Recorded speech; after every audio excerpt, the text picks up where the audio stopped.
So first off, hi everybody, it's Aunt Vancy. This is another edition of Aunt Vancy Live. Thank you for taking time out of your evening to spend time with me and let me do my free therapy. So all day long today, I have been in like severe fear and anxiety all day long, and it has been rocking my clock. I tell you, that's the truth. And of course, as soon as we start going, my computer says I have limited power.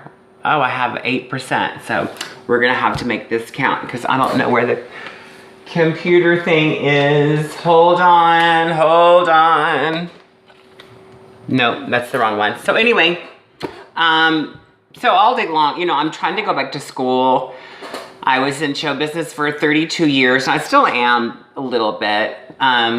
But I've always wanted to do something else. You know, my body, as I'm 47, I've been in high heels dancing for 32 years and I just can't hardly take it anymore. My feet literally are fractured. My toes break and fracture easily because they're just abused, really.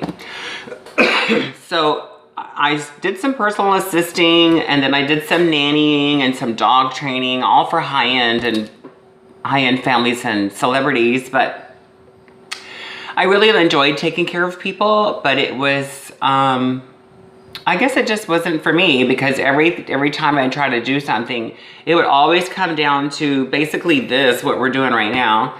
And it made me feel that I was not listening to a calling that I was supposed to be doing, like helping people, like I like to do every day anyway. So I have an opportunity to go back to school, like I was pursuing. Ellie! I was pursuing my BSW, Bachelor's in Social Work. Before I moved to California in 2016, I was doing this. So I didn't have really an opportunity to fulfill that because I moved to California to be a drag superstar. And then I realized once I got here that there's something more for me than just entertaining. When I got here to California, it was like the sun came out of the clouds and there were rainbows and unicorns and leprechauns everywhere. It literally changed everything about my life moving to California. That it's taken a little over a year for all of the whoa to settle down and me realize that entertainment is good, and I really get a feed and an energy from an audience, especially singing or doing my solo acts. But there's something missing. There's been something missing, and I know that I'm supposed to touch and heal and feel people and know how to help them. I mean, I've overdosed, I don't even know how many times. I've literally seen the other side, and a membrane that looked like the other side would be hell, or the description of being separated from good things. So fear is a bitch. I mean, fear can make me stand still. Today, it took me all day long to apply for FAFSA and then to actually go to campus. It took me hours because I would get ready and I would find something to do, like organize the dirty dishes. How stupid is that? Or I'd go outside with the dogs and make them, and watch them, you know, use the toilet. And I'm like, just to waste time, because I have a fear of leaving the house. I have a fear of people and places outside of myself. And it makes it for a very challenging day when I can't get past my anxiety, because fear is really just anxiety about something. So if I am incredibly anxious about leaving the house, I have my transsexual dysphoria and anxiety. I have a fear of people. I have maybe even a fear of success, because for most of my life, it wasn't success. I was always having the bottom drop out of things. So it has to be something that I really, really want to do in order for me to drop out of it. And it makes me think everybody has to be going through this. It can't just be me. There has to be other people who are fearful of things, and it stops them in their tracks. So I wanted to do a little live thing and see what you guys think. How does fear affect you and keep you from moving on with your day or projects or goals or things like that? Hi, everybody. Hi, Callie. Hi, Candace. We're on Facebook Live right now. I'm also recording it for my my YouTube channel. I'm going to do a Aunt Vancy YouTube channel. Hi, Raphael. Hi, Jason. Hi, Jack. Anybody have any questions or comments that they want to talk about? I miss you, Callie. Let's see what anybody has to say. Oh, fear is false evidence appearing real. That is absolutely correct. Fear is false evidence appearing real. And it's like a projector. For me, fear is like putting a projector on in my mind, because I start thinking about what could happen. What if this happens? What will I do? I start planning reactions to things that may or may not happen. And that comes out of fear. The fear of the unknown, a fear of failure, a fear of abandonment, a fear of being without love or something like that. It's a really strong process to deal with, especially coming from a place of an unsupported adolescence and a lot of drug abuse. It really makes a big difference. I love that. A couple of you were saying false evidence appearing real. That's so good. Hi, Paul. I'm glad to be live again. I like connecting with everyone and seeing how things are happening. I had a big fear for a long time of I have a habit of getting in my own way, especially when it comes to self-help and stuff like that. So I have to remember that if I do get in my way, then I have an opportunity to get out of my way. If I recognize it, like today when I was doing the unnecessary stuff, I literally started cleaning my room, like dusting and sweeping my room when I was supposed to be leaving for campus. So I realized what I was doing. I took a deep breath, I closed the door from the backyard, and I took my stuff and I walked out the door. And I gotta tell you, once I walked through my fear and I walked outside, the sun hit me, the breeze went through my over my face, and I felt a sense of like wonderment of nature around me. If you ever feel bad or fearful in something that is really hard for you to go through or deal with, or you just don't have an answer of why you feel that way, my suggestion would be go outside. Just go outside in your backyard, barefoot. Make sure you pick up the dog poop first. Barefoot. I even lie down in the grass. I lie down in the grass because it reminds me of childhood. I can see the stars or the sun, and I can see the trees going by. I listen to the birds. I have wildlife around the house that I watch. And it makes a big difference to connect with nature. It allows me to release my humanity, which is my fear, my taught thought process, because we're taught to thought. We're taught to think specific ways, and it takes a lot of effort to change that. And one of the big things that I have a problem with is anxiety, like severe anxiety. Hi, Brad. Good to see you. I can't move everything. Avita says, I woke up every day in fear, and I have you in my head. Oh, today deserves a great you. It does deserve a great you. You know, I have to admit that slogan, today deserves a great you. Hi, John Chapman. That slogan is from when I was doing charity work for an organization that delivered pet food and paid for veterinary care. I was one of their workers, and I called a client one day, and the message said, well, I can't come to the phone, but always remember today deserves a great you. And I have used it ever since. It's been my mantra every single day, and it helps me get through my shit.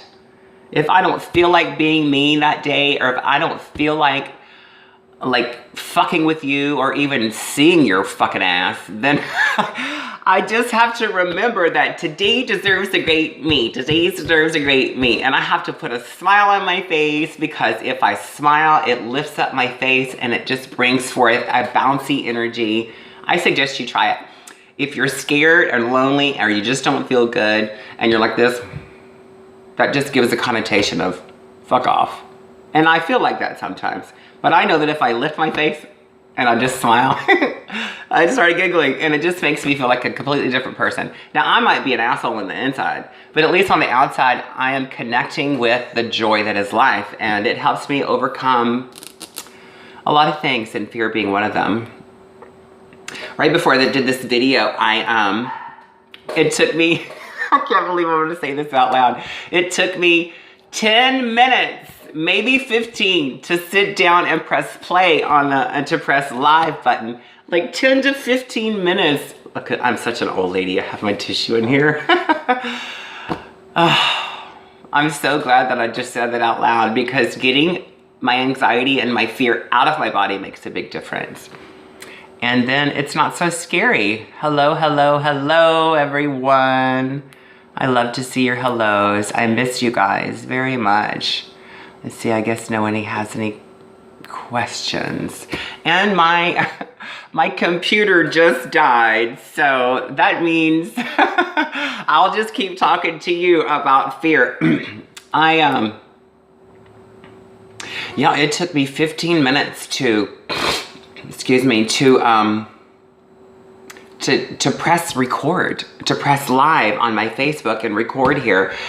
I was running around the house coughing real bad, going like that, and I'm just like, dude, it's just a video. You talk all the time, but in my head, there's like lights everywhere, and there's a big crew waiting, and that's how heavy it feels when my anxiety and fear takes over. Breathing is a big part of calming down and finding my center. Excuse me. Fear is a big part of, breathing is a big part of it, of calming down.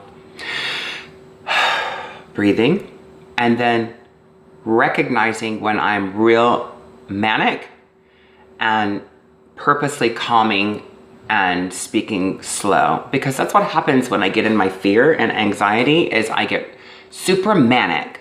And I'm just and going all over the place. And to me, I'm not really making any sense.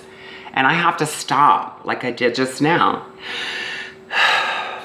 and realize that I am entirely too up. And that is caused by my anxiety. So I think that's your anxiety.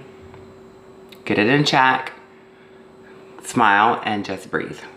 And then talk slowly. And it helps me walk through my fear and walk out the door, or press play.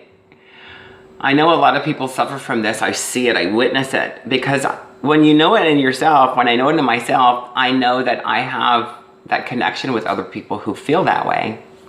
So I can recognize it in you, or you. And it makes me kind of happy that I do, because then I don't feel like I'm alone. Metal, not plastic. Fear, anxiety. It has literally stopped me from making money. It has literally stopped me from finding love. It has literally stopped me from having a fulfilled monetary life. Fear has kept me trapped in places that I never wanted to be trapped. Homes that I didn't want to live in. All this is because of fear. It is halted my life in many ways. Fear of life in general, and success and good things. You know, like many of us, I come from a long history of abuse. Shh, dogs. Long history of abuse, verbal, physical, sexual, not touching, but visual and hearing and mental, spiritual, sexual abuse. just a lot of things, spiritual torment, really. Most of my childhood and high school years and things like that. And then, so what happened is I never developed a sense of, what's the word I'm looking for? A sense of confidence in myself to be happy and to know that the bottom will not fall out when good things happen. And if it does, it's okay, because that's just life. Life is good and bad and love and hate and hot and cold and all shades in between. It's very rarely just black and white for very long. Do you know what I mean? So, but fear as a child, as a teenager, as an 18-year-old, still a child basically, because, you know, when you're not developed emotionally and spiritually, it's gonna fuck you up when you get to an adult age, and it's gonna make you do drugs like I did. It made me prostitute myself, get into pornography. It made me be with people who didn't really know how to respect and nurture and be kind to me, because I was just looking for something, for somebody to love me and take away my fear of life, because I was doing drugs repeatedly. I was looking for you to not make me scared of being me, of who I was at the time. Fear now is more not so internally based, whereas I need your approval, that kind of fear and anxiety, but now it's more like moving forward. I've been so comfortable with entertaining and show business because it's all I've ever done. And it's left me sometimes unable to find confidence and stability in my own belief in myself. To know, and I know, without a doubt, I know that I am incredibly intelligent. I'm stout. I'm a strong woman. You know, I am capable of anything that I want to do, and not only do it extremely well. And I know I can, because I've done it my entire fucking life. I have perfected and mastered something, and then I get bored with it and move on to the next thing, because I'm ADHD, really. But it's been an ongoing process. I've never been able to just find confidence in something and stay with it. It's like I have a point to prove, and then that comes in like, oh my God, I'm really good at this. I can't, it's good for me and I'm really good at it. What the fuck is going on? I can't do this. That kind of fear sets in, and it really chaps my ass, as my dad would say. It does, it really does. It makes me so upset and so sad. Sometimes it's hard for me to get out of bed because I'm scared. I can't believe I'm talking about this out loud. But I want to get it out, and I know that somebody else out there feels like I do, and I know that we can help one another if we speak about it. And doing this helps me not pay for a therapist, because I've been in therapy since I was 7 or 10 maybe. All my life. I'm 47 now. So let's just say 40 years I've been in therapy on and off, for 40 fucking years, for being myself, basically. So I don't really need a therapist. It's good to talk to somebody else, but I'm talking to this camera and I'm talking to you. So for me, you're sitting right here and I'm talking about what a fucked up, blubbering, fearful, anxiety-ridden old lady I am. And I know that there's somebody out there that is also the same kind of old lady and goes, I got you, girl. I know how you feel. It's so fucked up. I have trans fear of public, which is getting better. I'm getting a lot more comfortable in that sense, especially in California, and having more heterosexual female friends and not so many gay friends, gay men friends, you know, because I worked in gay bars all my life, and they were all my friends. So it makes a big difference in how I relate as a woman. So that fear is subsiding, exponentially subsiding quickly. But then there's fear of success. There's fear of stability financially. There's fear of being accepted in that community. There's fear of helping people and them paying me for it, because when I go to a therapist or a psychiatrist or a social worker, because that's what I usually go to, is social workers. But when I go to you, I trust you. I am, if I go to a therapist or a social worker, I am cracked. My veneer is cracked and I need some light in. And when I come to you and I find comfort in you and I start letting your sunlight in, then you have to be best for me.